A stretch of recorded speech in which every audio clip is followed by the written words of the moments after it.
Karoline Leavitt just dropped the hammer. 104% tariffs hit China at midnight.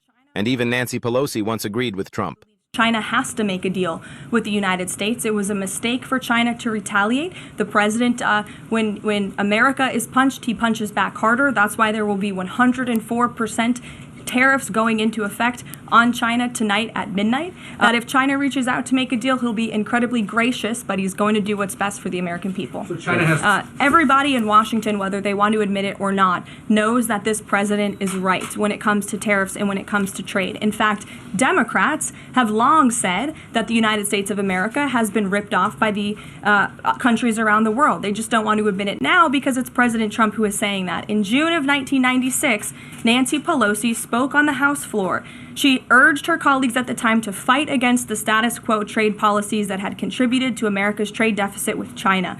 In fact, Nancy Pelosi said, "How far does China have to go? How much more repression? How big a trade deficit? How many jobs have to be lost for the American workers?